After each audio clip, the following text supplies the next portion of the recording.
എല്ലാ കൂട്ടുകാർക്കും നല്ലൊരു ശുഭരാത്രി നേർന്നുകൊണ്ട് നമുക്ക് നേരെ കിരണിന്റെയും കല്യാണിയുടെയും നാളത്തെ നല്ലൊരു പ്രൊമോ വിശേഷം കേട്ടാലോ. അതിനു മുമ്പ് ആദ്യമായി കാണുന്നവരാണെങ്കിൽ ചാനൽ ഇഷ്ടപ്പെട്ട ഒന്ന് സബ്സ്ക്രൈബ് ചെയ്യാൻ മറക്കരുതേ.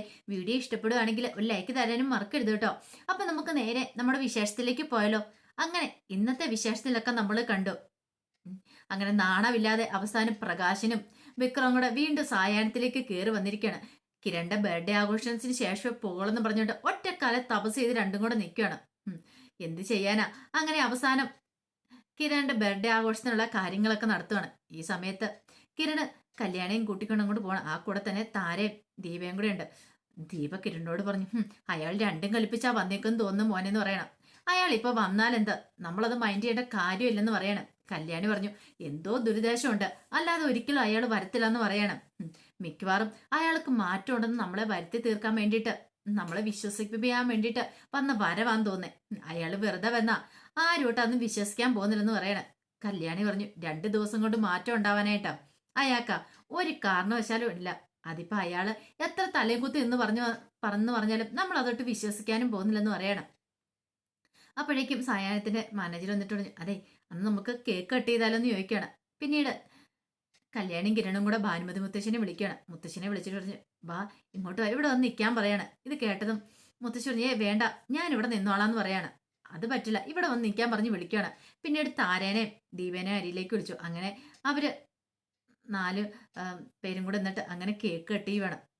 ഭയങ്കര സന്തോഷത്തിലായിരുന്നു കിരണ്. കാരണം ആദ്യമായിട്ടാണ് ഇങ്ങനെ ഒരു സ്ഥലത്ത് വെച്ച് കേക്ക് കട്ട് ചെയ്യുന്നത്. അതിന് മുമ്പെല്ലാം വീട്ടിൽ വെച്ചായിരുന്നു കേക്ക് കട്ട് ചെയ്തുകൊണ്ടിരുന്നത്. അങ്ങനെ കേക്ക് കട്ട് ചെയ്തു. കേക്ക് കട്ട് ചെയ്തിട്ട് കല്യാണിക്കും ഭാനുമതി മുത്തശ്ശിക്കും ഒക്കെ കേക്കിന്റെ പീസ് കൊടുക്കുകയാണ്. ഇപ്പൊ ഇതെല്ലാം കണ്ടുകൊണ്ട് സമനില തെറ്റുപോലെ വിക്രം പ്രകാശിന് നിൽക്കുന്നത്. പക്ഷെ അതൊന്നും മുഖത്ത് കാണിക്കാൻ പറ്റില്ല. മുഖത്തൊരു ചിരി വരുത്തിയിട്ടാണ് നിൽക്കുന്നത്. കാരണം ചിരി വരുത്താതിരിക്കാൻ പറ്റില്ല. ഇപ്പൊ സ്നേഹത്തോട് കൂടിയിട്ട് പഴയ കാര്യങ്ങളൊക്കെ മറന്നിട്ട്, അല്ലെങ്കിൽ പഴയ ആ സ്വഭാവമൊക്കെ മാറ്റി പുതിയ മനുഷ്യനായെന്നുള്ള രീതിക്കല്ലേ രണ്ടുപേരും കൂടെ വന്നിരിക്കുന്നത്. അപ്പൊ സായാഹ്നത്തിലുള്ള ആൾക്കാരെയൊക്കെ വിശ്വസിപ്പിക്കണമല്ലോ. അപ്പൊ അതിനു വേണ്ടിയിട്ടാണ് അവരിങ്ങനെ ചുറ്റിപ്പറ്റി അവിടെ നിൽക്കുന്നത്. അങ്ങനെ കേക്ക് പീസൊക്കെ വെച്ച് കൊടുത്തതിന് ശേഷം ഭാനുമതി അമ്മയ്ക്ക് അവന് കിരൺ ഒരു സമ്മാനമൊക്കെ കൊടുക്കുന്നുണ്ട്. കിരൺ സമ്മാനം കൊടുത്തു ഭാനുമതി മുത്തശ്ശി കണ്ണെറിഞ്ഞു. ഭാനുമതി മുത്തശ്ശി പറഞ്ഞു, വേണ്ടായിരുന്നു മോനെന്ന് പറയണേ, ഇതെന്റെ ഒരു സന്തോഷത്തിന് വേണ്ടിയിട്ടാ മുത്തശ്ശി എന്നൊക്കെ പറയുന്നുണ്ട്. അങ്ങനെ എല്ലാവർക്കും കേക്ക് പീസ് കൊടുക്കുവാണ്. ഈ സമയം നാണമില്ലാതെ പ്രകാശനും വിക്രമും വന്ന് കേക്ക് മേടിച്ച് കഴിക്കുന്നുണ്ട്. കഴിക്കാതിരിക്കാൻ പറ്റില്ല. പിന്നീട് അവരുടെ അടുത്ത് കുറച്ച് ആൾക്കാരൊക്കെ വന്നു. അവരോട് സംസാരിക്കണം. അങ്ങനെ സംസാരിക്കുന്ന സമയത്ത് വലിയ ആള് കളിച്ചോണ്ട് വിക്രം പ്രകാശനും കൂടെ പറയാണ്, അതെ അടുത്ത വർഷം എന്താണെങ്കിലും ഇവിടെ വെച്ച് നമ്മളൊരു ബർത്ത്ഡേ ആഘോഷം നടത്തും. അങ്ങനെ ആഘോഷിക്കുന്ന സമയത്തുണ്ടല്ലോ, ഇവിടേക്ക് വേണ്ട എല്ലാ കാര്യങ്ങളും ഞങ്ങളായിരിക്കും നോക്കുന്നത്. അധികം വൈകാതെ തന്നെ എന്റെ മോൻ മിക്കവാറും ഏതെങ്കിലും കമ്പനിയിൽ എവിടെയും ജോലിക്ക് കയറും. അങ്ങനെ ജോലിക്ക് കയറിയിട്ടുണ്ടെങ്കിൽ അതിൽ നിന്ന് കിട്ടുന്ന ഒരു വരുമാനം എല്ലാ മാസവും കൃത്യമായിട്ട് തന്നെ ഇവിടെ തരും. ഇവിടുത്തെ ആൾക്കാർക്ക് വേണ്ടുന്ന കാര്യങ്ങളൊക്കെ ഞങ്ങളും കൂടെ കൂടി ചെയ്യും. ഇപ്പോഴും ഞങ്ങളുടെ തെറ്റുകളൊക്കെ ഞങ്ങൾക്ക് ബോധ്യപ്പെടുന്നു എന്നൊക്കെ പറഞ്ഞുകൊണ്ട് ഭയങ്കര ഡയലോഗ് ഇടുവാണ്. പക്ഷെ ഇതൊക്കെ കേട്ടോണ്ടിന്ന് കിരണ്ണും കല്യാണിക്കും മനസ്സിലായി, ഇയാൾ പറയുന്നതൊക്കെ വെറുതെയാ, അത് നടക്കാൻ പോകുന്ന കാര്യമല്ല, എല്ലാവരും കയ്യിലെടുക്കാൻ വേണ്ടിട്ടാണ്. അപ്പൊ കുറച്ചാൾക്കാരൊക്കെ വിശ്വസിച്ചു. ചിലപ്പോൾ മനമാറ്റം ഉണ്ടായതായിരിക്കും. ഭാനുമതി മുത്തശ്ശിക്ക് മനമാറ്റം വന്നല്ലോ. അങ്ങനെ പക്ഷെങ്കില് ഈ ദീപയ്ക്കും താരിക്കും അവർക്കെല്ലാം അറിയാം, പ്രകാശൻ ഒരിക്കലും മാറാൻ പോകുന്നില്ല. പ്രകാശന്റെ സ്വഭാവം മാറണമെങ്കിൽ അവൻ മണ്ണിനടിയിലേക്ക് പോകണം. അല്ലെങ്കിൽ അതുപോലെ എന്തെങ്കിലും അവന് വരണം. ഇത്രയൊക്കെ വന്നെന്ന് പറഞ്ഞാൽ അവൻ പഠിക്കത്തില്ലോ. പിന്നീട് പ്രകാശം വിക്രത്തിനോട് പതുക്കെ പറഞ്ഞു, നമ്മൾ പറയുന്നൊക്കെ ഇവര് വിശ്വസിക്കുന്നുണ്ടാ തോന്നിയെന്ന് പറയണ. നല്ല കാര്യമല്ലേ അച്ഛാ എന്ന് പറയണ. പിന്നീട് കുറെ സമയം കൂടെ സംസാരിച്ച് എന്നിട്ട് ഭാനുമതിയെ എടുത്ത് എന്നിട്ട് പറഞ്ഞു, അതെ അമ്മ വരുന്നുണ്ടോ എന്ന് ചോദിക്കുവാണ് കൂടെ. ഇത് കേട്ടും ഭാനുമതിയും പറഞ്ഞു, എങ്ങോട്ട്? അല്ല ഞങ്ങൾ പോകുമ്പോൾ ഞങ്ങളോട് വരുവാണെങ്കിൽ ഒരിടത്തേക്ക് ഞാനില്ലാന്ന് പറയണം. ഞാനിവിടെ സ്വസ്ഥത സമാധാനത്തോടെ കഴിഞ്ഞോട്ടെ. നിന്റെ കൂടെ വന്നിട്ടുണ്ടെങ്കിൽ എനിക്കറിയാം 4 ദിവസം കഴിയുമ്പോൾ എനിക്ക് എന്താ സംഭവിക്കാൻ പോകുന്നത്. അതുകൊണ്ട് ഒരു കാരണവശാലും ഞാൻ വരുന്നില്ല. ഇനിയിപ്പൊ എന്നെ കൊണ്ടാന്നുള്ള മോഹം എന്തെങ്കിലും ഉണ്ടെങ്കിൽ അതും കൂടെ മനസ്സിൽ നിന്ന് കഴിഞ്ഞാൽ, നീയൊക്കെ വന്നുകൊണ്ട് പിന്നെ ഞാൻ നല്ല രീതിയിൽ തന്നെ പെരുമാറിയത്. പക്ഷെ എനിക്കറിയാം നിന്റെ ഒന്നും മനസ്സിന് ഒരു മാറ്റവും വന്നിട്ടില്ലെന്ന്. ഇത് കേട്ടതും വിക്രം പറഞ്ഞു, അയ്യോ അങ്ങനെയൊന്നും പറയല്ലേ മുത്തശ്ശി, അങ്ങനെയൊന്നും അല്ല. ശരിക്കും പറഞ്ഞിട്ട് നല്ല മാറ്റം വന്നിട്ടുണ്ട്. മാറ്റം വന്നിട്ടുണ്ടല്ലോ. മാറ്റം വന്നാൽ നിനക്കൊക്കെ കൊള്ളാം, അല്ലെങ്കിൽ നിനക്കൊക്കെ തന്നെയാ. ഇനി എന്നെ പ്രതീക്ഷിച്ചിരിക്കേണ്ട, ഞാൻ എന്താളും വരാൻ പോകുന്നില്ലെന്ന് പറയണം. അങ്ങനെ അവരെ പുറത്തേക്ക് ഇറങ്ങുവാണ്. ഈ സമയത്ത് കിരണും കല്യാണിയൊക്കെ പോകാനായിട്ട് ഇറങ്ങുന്നത്. അങ്ങനെ ഇറങ്ങുന്ന സമയത്ത് കിരണും കല്യാണിയൊക്കെ ഭാനുമതിയമ്മയുടെ അടുത്തേക്ക് വരികയാണ്. ആ സമയത്ത് ദീപ് പറഞ്ഞു, അല്ല ഒരു കാര്യം ചെയ്യാം, ഇവിടെ നിൽക്കാൻ ബുദ്ധിമുട്ടുണ്ടെ പോരെ, വീട്ടിലേക്ക് പോരെ, ഞാൻ കൊണ്ടുപോയി നോക്കിക്കോളാം, എൻ്റെ അടുത്തേക്ക് പോരാൻ പറയണം. മനസ്സിന് നല്ല മാറ്റം ഉണ്ടെന്ന് മാനസാന്തരം ഉണ്ടെന്ന് മനസ്സിലായി കഴിഞ്ഞതിന് ശേഷമാണ് ദീപ അത് പറയുന്നത്.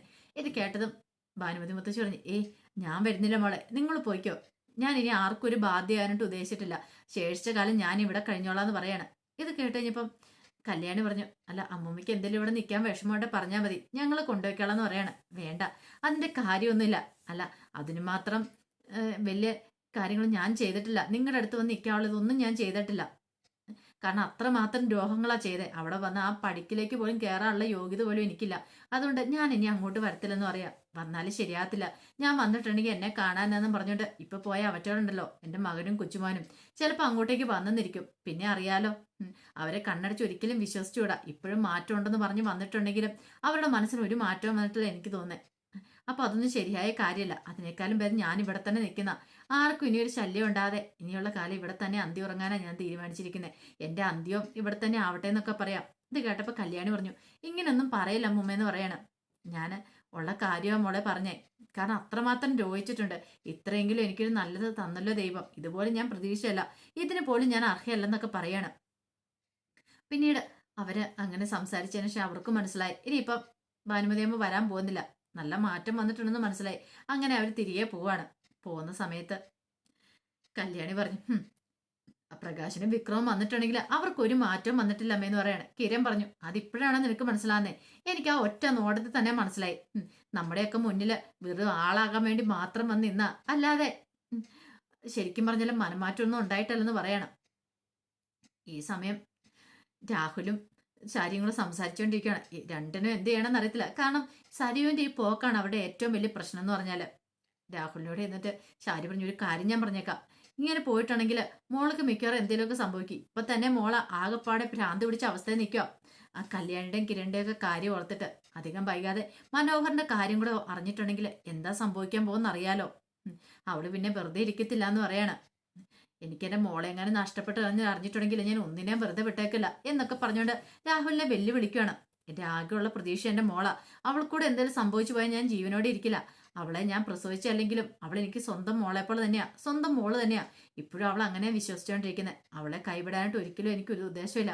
അവൾക്ക് എന്തെങ്കിലും സംഭവിച്ചിട്ടുണ്ടെങ്കിൽ പിന്നെ നിങ്ങളെ ഒന്നും ഞാൻ വെറുതെ വിടത്തില്ലെന്നൊക്കെ പറഞ്ഞ് വെല്ലുവിളിക്കുകയാണ്. അതിന് ശാരി, ഞാൻ എന്ത് തെറ്റാ ചെയ്തെന്ന് ചോദിക്കാം. നിങ്ങൾ തെറ്റൊന്നും ചെയ്തില്ലല്ലേ, നിങ്ങൾ ചെയ്താനെ ഇപ്പം ഞാൻ അനുഭവിച്ചുകൊണ്ടിരിക്കുന്നത്. അല്ലെങ്കിൽ ഞാൻ പറയണില്ല എന്നൊക്കെ പറഞ്ഞുകൊണ്ട് ഭയങ്കരമായിട്ട് ശാരി കിടന്ന് ദേഷ്യപ്പെടുവാണ്. ഈ സമയത്ത് വിക്രം പിന്നീട് സരുവിനെ കാണാനായിട്ട് ചെല്ലുവാണ്. അങ്ങനെ സരുവിനെ കണ്ടു കഴിഞ്ഞപ്പോഴത്തേനും സരി പറഞ്ഞു, ഒരു കാര്യം ഞാൻ പറഞ്ഞേക്കാം വിക്രം, അവൻ കിരൺ ഇന്ന് ബർത്ത്ഡേ ആഘോഷിച്ചു. പക്ഷെ അടുത്ത വർഷം ഇതേ സമയത്ത് അവൻ അവന്റെ 16 അടിയന്തരമായിരിക്കും ആഘോഷിക്കേണ്ടതെന്ന് പറയണം. ഇത് കേട്ടപ്പം വിക്രം, നീ ധൈര്യമായിട്ടിരിക്കും സരയു, ഞാനല്ലേ ഉള്ളേ, എന്ത് ചെയ്യണമെന്ന് എനിക്കറിയാന്ന് പറയാണ്. ഒരു കാരണവശാലും ഇനി അവൻ ജീവനോടെ ഉണ്ടാവില്ല. അവൻ മാത്രമല്ല അവളും, രണ്ടുപേരും മണ്ണിനടിയിലേക്ക് പോകണമെന്ന് പറയാം. എത്രയും പെട്ടെന്നെങ്കിൽ എത്രയും പെട്ടെന്ന്, ഒരു ദിവസം മുമ്പെങ്കിൽ അങ്ങനെ തന്നെ ചെയ്യണമെന്ന് പറയാണ്. ഇത് കേട്ടപ്പം വിക്രം പറഞ്ഞു, അതിനൊരു അവസരം കാത്തിരിക്കുക ഞങ്ങള്, ഉടനെ തന്നെ അങ്ങനെ ഒരു കാര്യം ഉണ്ടാവും, നീ ധൈര്യമായിട്ട് ഇരുന്നോളാൻ പറയാണ്. സരിയ പറഞ്ഞു, എത്ര രൂപ വേണേലും ചെലവാക്കാം, എനിക്കൊരു കുഴപ്പമില്ല, പക്ഷെ ഉദ്ദേശിച്ച പോലെ തന്നെ കാര്യങ്ങൾ നടക്കണമെന്ന് പറയണം.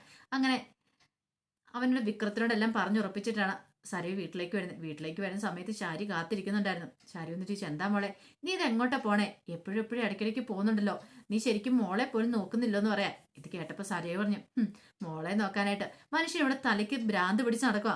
ഇപ്പം നിങ്ങൾക്ക് ആർക്കും അല്ല ഭ്രാന്ത്, ഇപ്പൊ എനിക്കാ ശരിക്കും പിടിച്ചിരിക്കുന്നത്. ഇങ്ങനെ പോയിട്ടുണ്ടെങ്കിൽ അധികം വൈകാതെ ഞാനൊരു ഭ്രാന്തിയാവുമെന്ന് പറയാണ്. എല്ലാത്തിനും കാരണം നിങ്ങൾ രണ്ടുപേരുമാന്ന് പറയാണ്.